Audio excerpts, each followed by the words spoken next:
nagtitipid sa pagkain.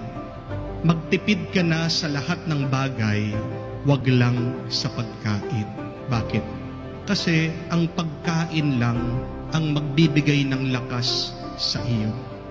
Minsan na nakakatawa sa iba, ang pagkain ang inuuna nilang tinitipid. Bakit?